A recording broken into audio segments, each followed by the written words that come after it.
So welcome back class. चलिए आज हम आपको आ गए हैं फिर से सिखाने के लिए इंग्लिश।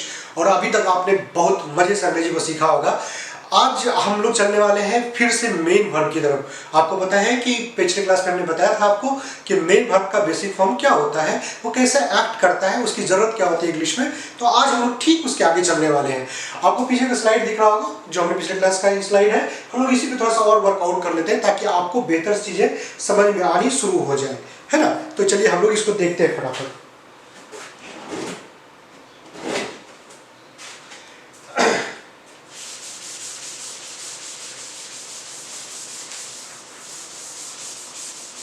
तो देखिए, हमने अभी तक बताया था आपको कि पूरी इंग्लिश में जब मेन वर्ब को हम यूज करते हैं, मेन वर्ब को जब यूज करते हैं यूज, तो ये इसका चार फॉर्म बनता है। वर्ब का पहला फॉर्म, दूसरा फॉर्म, तीसरा फॉर्म और वर्ब का चौथा फॉर्म, है ना।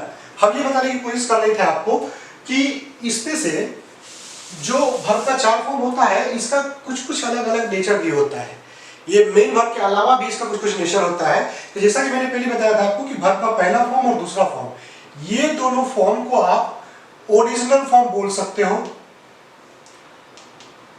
ये ओरिजिनल मेन वर्ब है, मतलब ये वर्ब के अलावा कोई काम नहीं है, इसका दूसरा सेकंड नेचर नहीं है। होता है ना कि अब आप खूबसूरत लड़की से ब्याह किए, अरे बड़ी खूबसूरत है, अब आपने घर में पूरा एकदम लड़ाई झगड़ा लगा दी, तो उसका दूसरा नेचर हुआ। लेकिन एक वो जो सोच के किए थे कि नहीं बहुत अच्छी नेचर की है, मतलब ब्यूटीफुल है, सब दिन ऐसे ही रहेगी, तो वो आपका एक नेचर हुआ। लेकिन पता चला किसी दिन पूरा एकदम घर में हंगामा कर दी, तो समझ में आया कि अरे यार इसका तो एक दूसरा नेचर भी है। तो सिमिलरली क्या होता है कि वर्ब V1 और V2 का क्या है कि ओरिजिनल मेन वर्ब का नेचर है, मतलब ये सिर्फ एक के नेचर होता है। लेकिन क्या है कि तीसरा जो चौथा फॉर्म आप देख रहे हो, इसका ना नेचर बहुत तरह का होता है, ठीक है। तो इसका नेचर क्या क्या होता है, जैसे मैंने एग्जांपल के तौर पे लिखा था वॉक। देखिए यहाँ पे मैंने लिखा था ना वॉक, तो मैं फिर से वापस लिखता हूं। तो वॉक वर्ब का पहला फॉर्म हो गया, वॉक्ड वर्ब का दूसरा फॉर्म हो गया, तीसरा फॉर्म भी वॉक्ड होता है, चौथा फॉर्म वॉकिंग होता है। तो हम बोल रहे हैं कि ये जो देख रहे हो, ये आपका जो है, ये आपका ओरिजिनल मेन वर्ब है। लेकिन वर्ब का तीसरा फॉर्म जो वॉक्ड है, हम लोग क्या करते हैं उसको, तीसरा फॉर्म और चौथा फॉर्म जो देख रहे हैं आप, ये एज ए मेन वर्ब तो काम करेगा ही, लेकिन साथ ही साथ ये एज ए एडजेक्टिव भी काम करता है। ये एज ए मेन वर्ब तो काम करेगा ही, साथ ही साथ ये एडजेक्टिव की तरह भी काम करेगा। और एक चीज इसमें ऐड कर लीजिए कि इसका एक तीसरा नेचर भी होता है कि ये जो महोदय है, ठीक है ना, ये वर्ब का तीसरा फॉर्म, ये एज ए नाउन भी काम करता है, ठीक है ना। अब आपके लिए बड़ा यूनिक चीज है कि ये एज ए नाउन भी काम करेगा, मतलब तीन नेचर समझ में आया। एक नेचर क्या कि ये मेन वर्ब तो रहेगा ही, ये नाउन की तरह भी काम करेगा और ये एडजेक्टिव की तरह भी काम करेगा। और ये V4 जो है, ये दोनों बराबर है आपका, ठीक है ना, ये दोनों। तो ये भी मेन वर्ब की तरह काम कर रहा है, एडजेक्टिव की तरह काम कर रहा है, और ये नाउन की तरह भी काम करेगा, ध्यान रखिएगा, ठीक है। तो चीजें समझ में आपको आ गई कि तीसरा और चौथा फॉर्म जो है उसका तीन तीन नेचर होगा, लेकिन वर्ब का पहला और दूसरा फॉर्म जो है वो ओरिजिनल मेन वर्ब है। Got it? अब देखते हैं हम लोग, ठीक है। तो देखिए क्या होता है,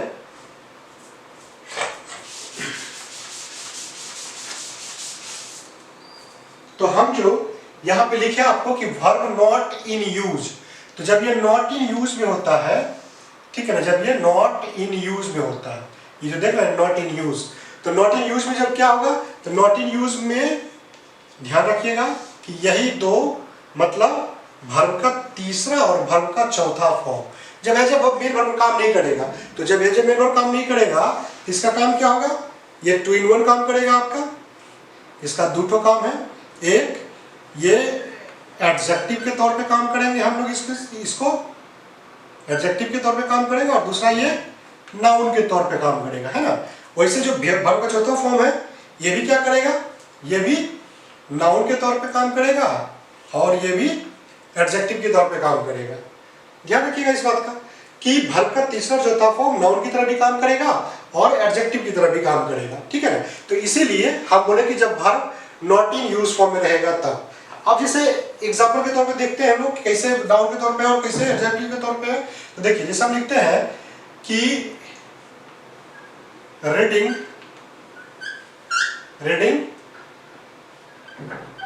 इज इम्पोर्टेंट। देखो पढ़ना जरूरी है। तो यहां पे जो देख रहे हैं आप रीडिंग, पढ़ना, ये किसके जगह पर आया है? ये किसके जगह पे आया? जैसे आप लिखते हो ना, एक दूसरा सेंटेंस लिखो, इंग्लिश absences is important।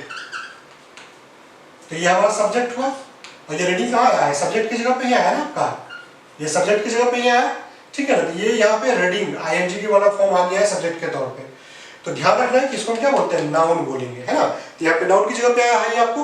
तो इसी से याद रखना है आपको कि ये जो फॉर्म हुआ, जो वर्ब का चौथा फॉर्म, जब ये एज ए नाउन यूज होता है तो हम इसी को ग्रामेटिकल टर्म्स में बोलते हैं, ध्यान रखिएगा, इसको बोलते हैं हम लोग जिरंड, GERUND, जिरंड। और ये जब वर्ब मतलब इसको बोलते हैं पार्टिसिपल, है ना।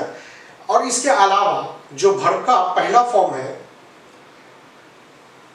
यहां तक क्लियर है ना आपको? मिटा दे, थोड़ा सा ज्यादा हो गया, इसको मिटाते फिर और समझते हैं, है ना।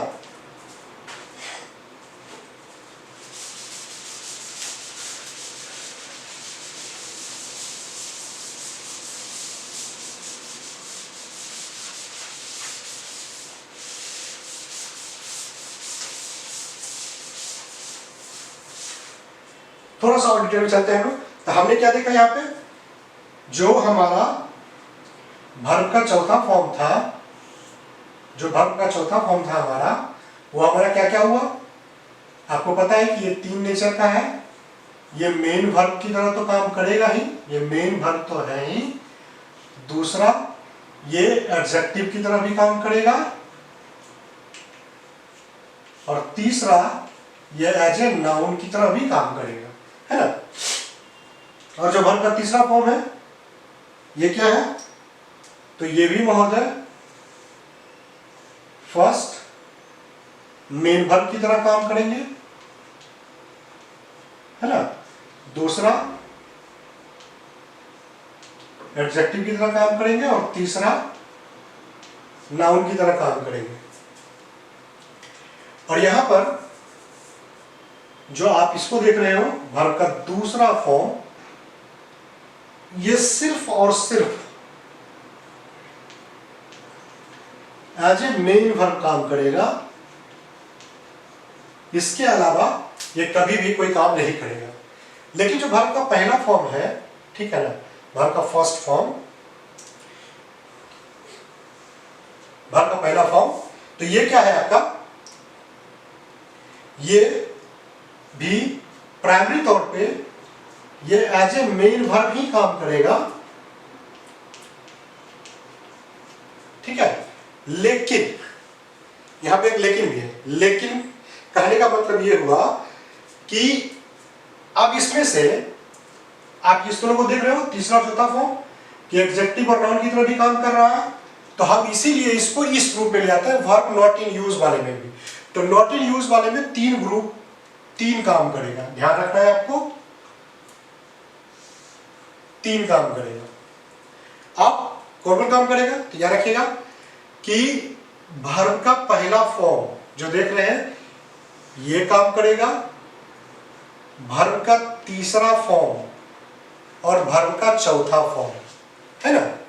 मतलब वर्ब नॉट इन यूज का मतलब क्या हुआ कि वर्ब के अलावा काम करने वाला कौन कौन है इस 4 ग्रुप में से, तो वो हम निकाल के बाहर ले रहे हैं। तो वर्ब का चौथा फॉर्म हो गया कौन हमारा?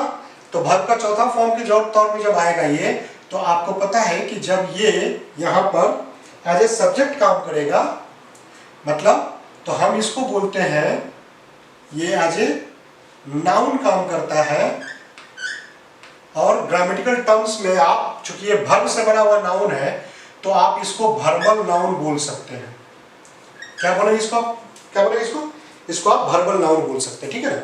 तो ये वर्बल नाउन हो गया। कौन सा नाउन है ये? Verbal noun. क्यों? क्योंकि ये वर्ब से बना है, ठीक है ना। तो इसी को ग्रामेटिकल टर्म्स में एक दूसरा टर्म्स है हमारे पास, ठीक है, द सेकंड टर्म्स। तो इस वर्बल जो नाउन हुआ आपका, इसको उल्टा लिखो, लिखो पहले, ये हो गया हमारा वर्बल नाउन, है ना।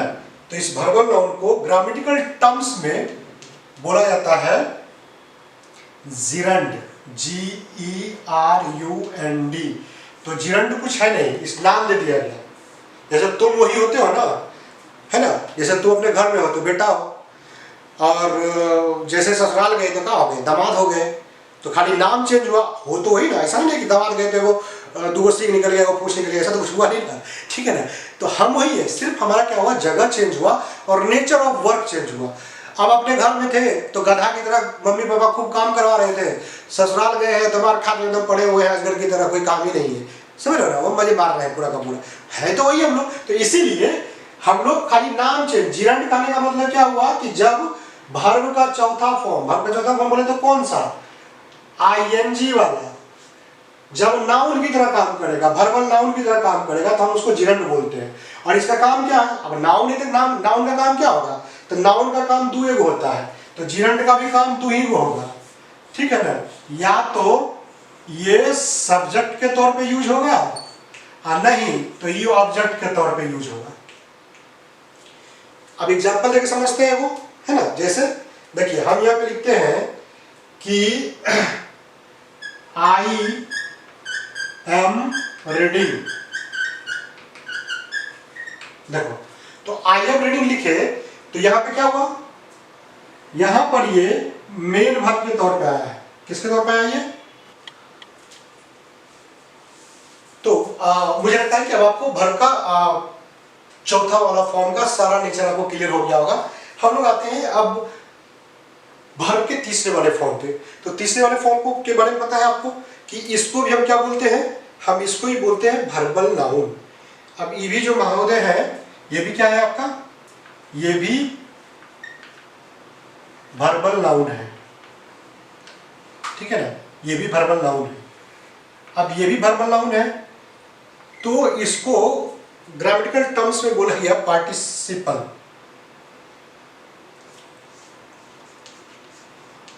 पार्टिसिपल, ठीक है ना, पार्टिसिपल।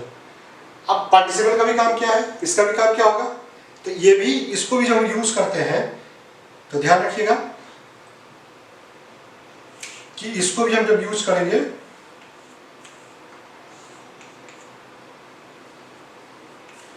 तो हम इसको भी एज ए सब्जेक्ट के तौर पे यूज करेंगे और एज ए ऑब्जेक्ट के तौर पे यूज करेंगे या कॉम्प्लीमेंट के तौर पे यूज करेंगे, ठीक है ना, इसको भी हम लोग यूज करेंगे। और एक जो वर्ब का पहला फॉर्म आया तो पहले हम उसको समझ लेते हैं, फिर हम लोग इस तीसरे वाले फॉर्म को समझने की कोशिश करेंगे, ठीक है ना। क्योंकि पहला वाला जो फॉर्म है ना, ये जो फर्स्ट का फॉर्म पहला वाला फॉर्म है, ये चौथा वाला फॉर्म से मिलता जुलता है, इसलिए जो तीसरा फॉर्म बीच में बता रहे हैं आपको वर्बल नाउन पार्टिसिपल, हम लोग इसको देखेंगे अभी, जस्ट देखेंगे। तो फिलहाल आप पहले दो का नेचर समझ लेते हैं। तो देखिए अभी जो वर्ब का पहला फॉर्म है इसको बोला गया कि ठीक है, ये वर्ब का पहला फॉर्म जब अपने साथ, इसमें थोड़ा सा बदलाव करना पड़ेगा। वर्ब का पहला फॉर्म क्या होता है कि ये जब अपने साथ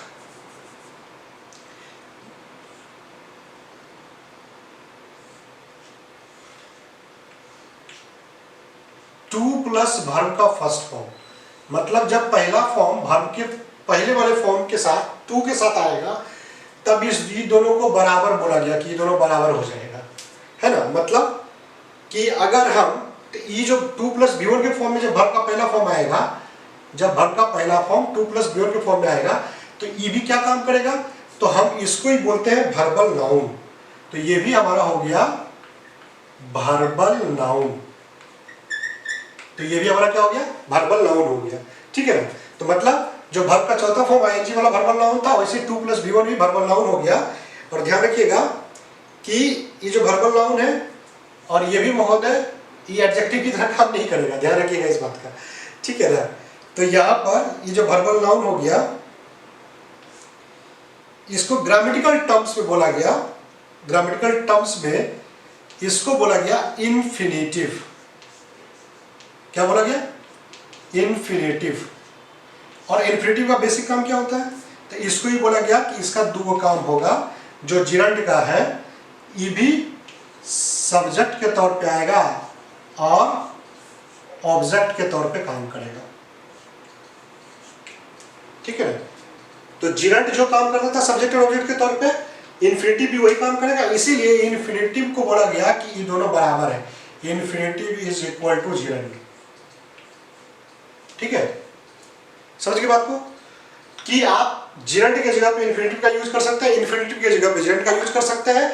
लेकिन यहाँ पे थोड़ा सा लोचा है कि मतलब पढ़ने में ना आपको थोड़ा सा परेशानी होगी, क्योंकि कहा जाता है कि जिरंट का मोस्टली जो फॉर्म है वो सब्जेक्ट के तौर पे थोड़ा ज्यादा खूबसूरत लगेगा या ऑब्जेक्ट के तौर पे ज्यादा खूबसूरत लगेगा, और इन्फिनेटिव कभी कभी जो है सब्जेक्ट के तौर पे ज्यादा अच्छा लगेगा, ऑब्जेक्ट के तौर पे अच्छा लगेगा।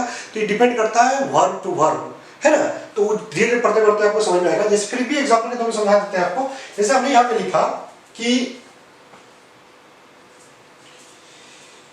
यहाँ पे देखिए, जैसे हमने लिखा कि रीडिंग इज इंपॉर्टेंट, यहाँ पे सब्जेक्ट था नहीं हमारा, है ना?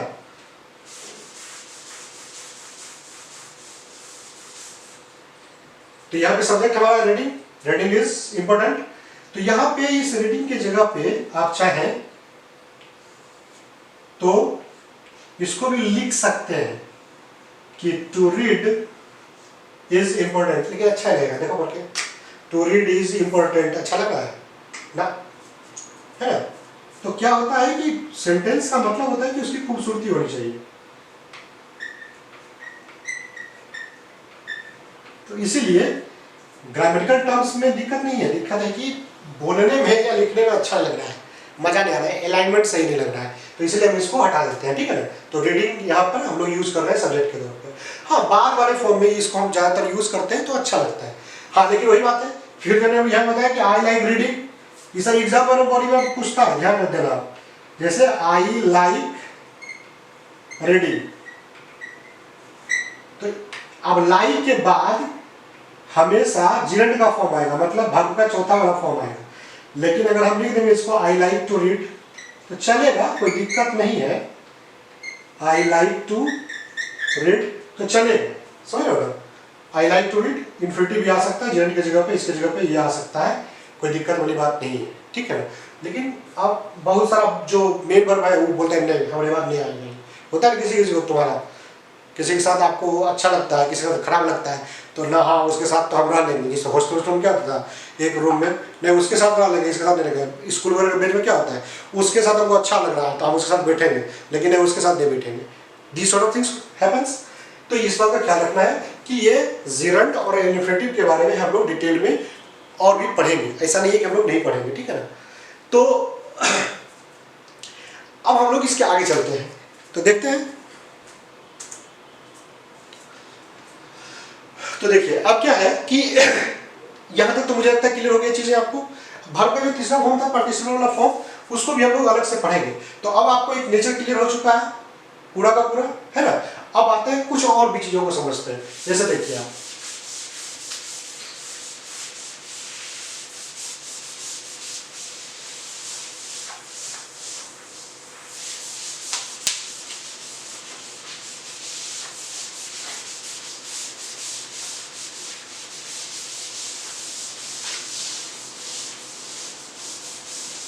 तो अब यहां पर देखिए, अब आए वर्ब का पहला, दूसरा, तीसरा और चौथा फॉर्म। आपको पता है कि अगर हम एज ए मेन वर्ब जब इसको यूज करेंगे, हम इधर वाला पार्ट हटा दिए, अभी जो बताया आपको जिरंट इन्फिनेटिव सब्जेक्ट ऑब्जेक्ट वाला काम हटा दिए, अब हम सीधे सीधे पढ़ रहे हैं कि मेन वर्ब जब मेन वर्ब के तौर पे यूज होगा तब।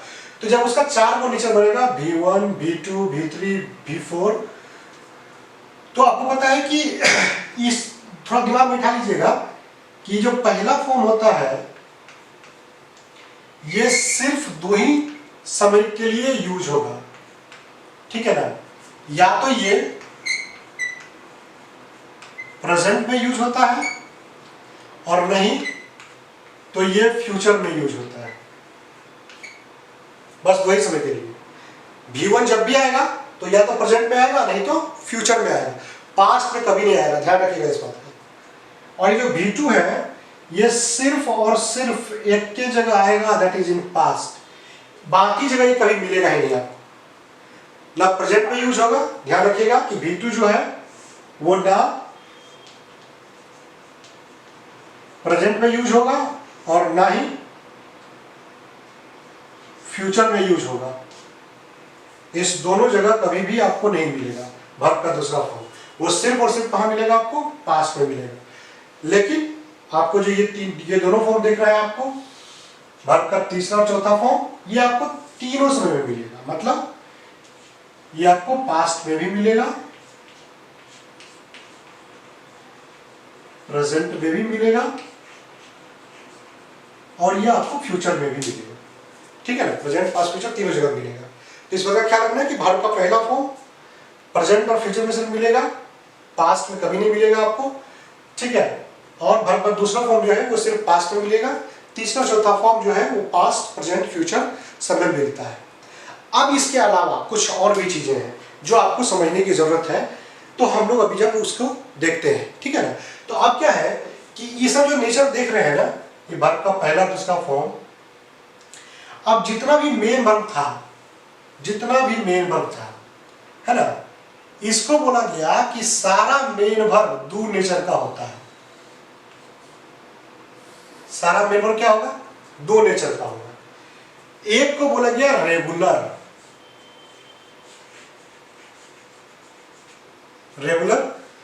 और दूसरे को बोला गया इरेगुलर। अब इरेगुलर का चक्कर क्या है, तो रेगुलर का चक्कर देखते हैं हम लोग। ठीक है ना,